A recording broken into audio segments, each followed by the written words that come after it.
Let me ask you a question. Can you identify for us some of those things that that you think are left out in the teaching? That I think that are left out. I mean, personality style. You know what? This person may do church well. They may do career well. You know what? But their personality is not healthy. They're not good with money. You know what? But at the same time, I was taught with a man is the head. But you want me to put my life into the hands of somebody who's going to drop, and then I'm getting a knock at the door.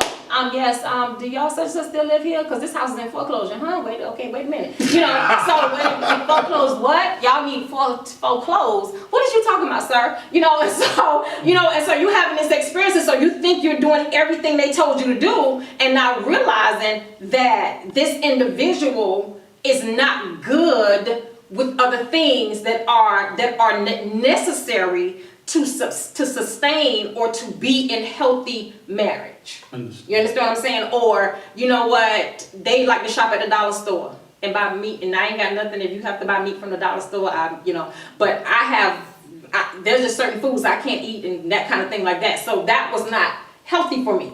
You know, but somebody who thinks that's the way you're supposed to live, I wasn't raised that way. I don't come from that. And so that became a problem. Okay, and I like what you said there about being raised that way, because it goes back again to those subcultures, because there is a subculture in your home. You know, like from a man's standpoint, like I can tell you this, honestly and truly, my mother, I think, is an exceptional woman. And my father was not always the best man I think he could be, and he would probably admit to it today. But the truth of the matter is, she remained consistent and flawless. In my home, you know, I watched my mother would get up. My dad's breakfast is on the table every morning before he leaves. I'm talking the bowls are neatly laid out, the plate, the knife, the fork. His dinner the same way. She would serve. If he didn't want to come to the table, she would serve in front of the television. I've seen that. So again, and you need to cut that out. I need to learn that, Miss Gloria. No, you do that.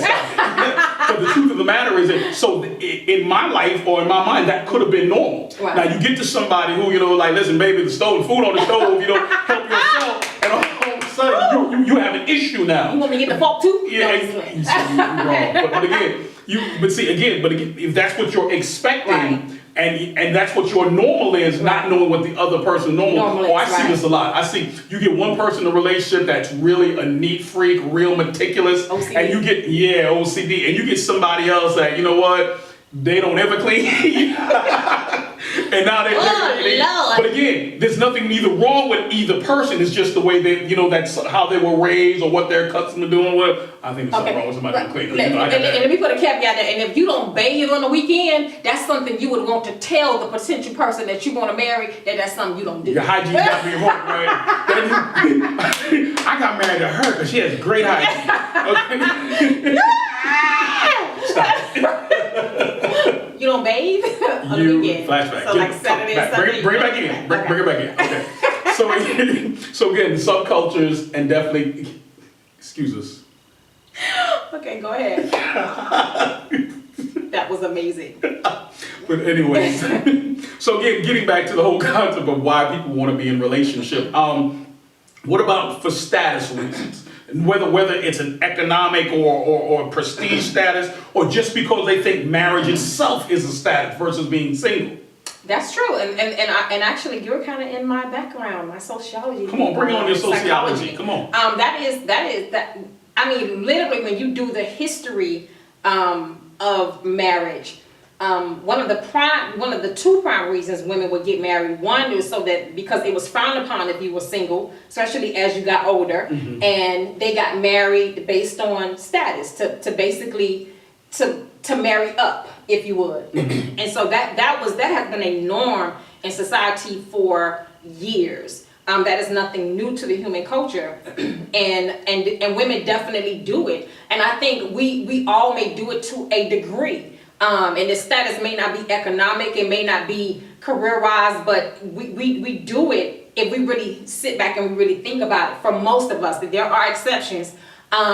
There is certain things or certain statuses that do come with being married. It's just what it is. You know, from a historical place, especially when you come back from that church place, we taught like marriages, you know, it's honoring God, it's reprocreation, it's avoiding fornication. But the reality is when you even go deeper into the history of it, women were considered property, which is something we don't deal with. We use the concept of marriage a lot of time for protection, or for prestige, Yes. or for power. Yeah. And the whole person of putting people together in marriage was, listen, for either, okay, if I marry into this particular family or this particular king, Right. he will protect my family. A lot of times women got married, they didn't even know who they were being married to, and it wasn't even about them, Yeah. it was about the benefit of the community, a Right. communal benefit And the family. versus an individual Right. benefit. And allies and creating forces against other people. Exactly. You know, so Exactly. David, okay. But even then, but again, going back to the core subject now is why do we want to be in a relationship? And these were the Right. real reasons Yeah, why. right. It wasn't for sex. It wasn't Right. because of love and affection. It was, listen, this is what we need to do to solidify ourselves and keep our family strong, our bloodline strong, our nature strong. And of course, in our Western philosophy, we're not really taught that as they are in Eastern cultures. And also too that historically women got married based on like their fathers would get paid. Absolutely. If a man wanted to marry, they would pay the father money or they would pay the family money for the daughter so that she could be married. And these are the things that we don't really talk about, and we don't really know the history of marriage or how marriage really came into existence. You know, even though we read the Bible and it's like right there. Okay. Okay. What would you advise someone now that's single, being male or female, and they come to this place where, you know what, I'm tired of being alone. I think I might be ready, because watch it, in Atlanta, there are a lot of young professionals, male and female. They're going from high school, they're going to undergrad, they've probably done grad school, some are, some may even be working a doctorate, they've finally got their career on path and things that they want to do, and now they realize, you know what, there is still something missing. I'm accomplished now, but I find myself doing a lot of things by myself. My homeboys or my girlfriends are cool, but at the end of the day, there's still something missing. So I think what I need to do is, probably look at getting, being involved with somebody, whatever the case is. What kind of advice would you give to say to those person who's thinking now, okay, wow, somebody's listening to us. I'm in that place right now. Why do I want to be in a relationship? And help them understand where they are and what it is they're getting ready to get into. Well, the first thing I would say that seek and relate after you don't went to college and did all these things, because in being honest, most of the women that I talk to, that career thing, they went to school, they got their master's, they have their PhD, and whatever. It's kind of like this list they have, and then all of a sudden now marriage is this type of ornament or this type of prize that I should get because I've done all of these things. And the reality of it is that is the false understanding about what relationship is. Relationship is not, I'm talking about serious grown people that want to do relationship. It's not an ornament, but I would say, you know what, really look at yourself and really ask yourself, what are my dysfunctions? What am I bringing to the table? Not necessarily from an economic place or whatever, but what are my issues? What are some things I need to work on about myself? Or that I need to understand about myself. And my whole thing is, the first person that you meet, don't jump into a relationship with them or don't try to be serious with them. My thing is this, I feel like when you engage someone, you learn about yourself. And I think, and I'm not gonna use the word dating, I'm gonna use outings. You may wanna go on outings to kind of learn about yourself, what you like, what you don't like. What you're really looking for, because I think sometimes we just see the person, oh, he's sexy or she's sexy, or you know what, they have a career or she has a career or they're doing this, and we look at it from that place, but we don't really, really sit down and really learn ourselves or learn where we really are based on the type of people that we're engaging. Something you just said brought a fresh thought to my mind. When we're in that place where you're single now and you think you've got it all together and you're ready, you're realizing, most of us don't realize at that point, we're still experiencing a lack. Right.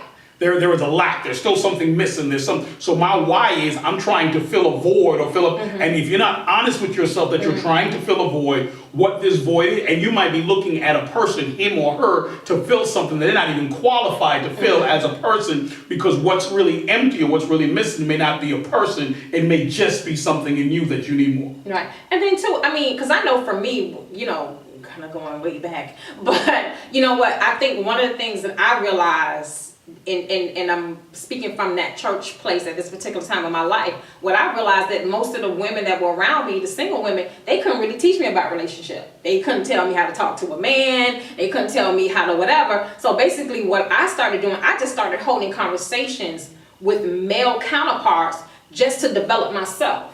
You know what? And I don't really think we really know how to engage in conversation. If it's not sexual, if it's not, on that level, we don't really know how to talk outside of that. And I'm not just saying you have to be talking about scripture, or you got to be talking about politics or that kind of thing like that. But you know what? How are you doing today? Did you eat today? Did you whatever? We don't even engage the person to really see where they are, or how they day went. We don't really do that. Well, I see this from a pastoral role, having counseled a lot of women. A lot of them are taking advices from their friends. What the problem is, you're getting broken, recycled advice from broken people. Right. And so, I didn't say bitter. She said bitter. I didn't say bitter. But you get broken people giving you advice that didn't even work for them. Right. And now you try to apply it to your life, and guess what? You start getting the same broken results. Exactly.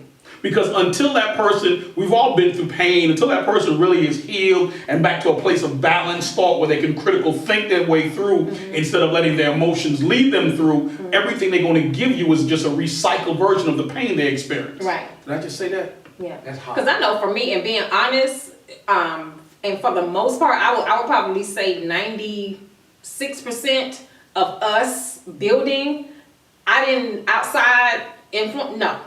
I did not. I mean, for me, that just wasn't the route.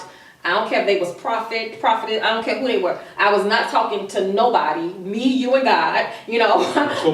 Literally for 96% of the time. I mean, there were certain things I may have asked certain questions, but I mean, literally putting people in the middle of us. No, I did not do that. And that's on both sides. I think what we did is we built in private, and so you know what, we can present in public, and that's just really where we were. If we, and I've seen this, it's really crazy. I've seen people that are interested in each other dating, or people that are married, literally having War of the Roses on Facebook and in social media. And listen, the thing about it, if we ever had a disagreement, wouldn't nobody know? And the quick truth of the matter is we're human, so we don't always agree. But guess what? Whatever those battles are always held private. Right.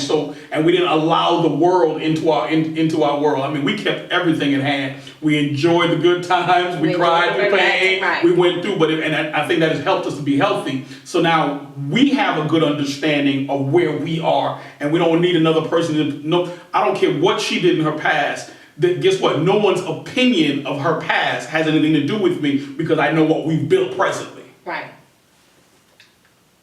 Boom. Anything else you want to share on this? Look at you. Look at her. Crazy. You just can't do TV with some folk. Anything else you want to share about why people are in a relationship? Not at this point. I think we've given some good information. Okay. Yeah. What do you think? I think we got. I just think really. I think the core of before getting into a relationship, or even if you're in a relationship right now, you really have to stop and ask yourself, why am I in this relationship? Right. Or why do I want it? And be honest with yourself. I know there are some people that I know personally, and they won't admit it to themselves, and they won't admit it to anybody else. But the truth of the matter is, they probably shouldn't be in the relationships that they're in. And my thing is this, and trust me, if I am doing one-on-one sessions with someone, and they're going through it, and I would tell them, listen, no, you don't need to be in nobody's life right now. Nobody's life. You don't need to go to the store with nobody. You don't need to drink water with you don't need to go to the water fountain. Not even at the coffee at the job. You don't need to do nothing. Because the truth of the matter, I mean, there's some, and the relationship that you're in is growing worse, because you just have not been honest with yourself, so you can't be honest with the other person, and you got somebody else's life hanging out on a limb because you're indecisive, or you're whatever you're at. You might be living in regret, you might be living in denial, you might be still living in a past relationship with a present person. Ooh, Chando. That's it. Stop it. I think everybody, I had somebody say this to me one time. It was painful, but it was truth, and it was liberating. And what the person said to me is this: everyone has the right to choose what they think is best for their life. And if you're not honest with yourself, you could be in a relationship with somebody that you're holding up, because guess what? You just want to keep your hopes in them until you figure out either that they're what you need, or you find something better. Right. That's right there. Holding one. Boom. I'm Kieron. I'm Alexis. See you next time on Mate Selection. Bye-bye.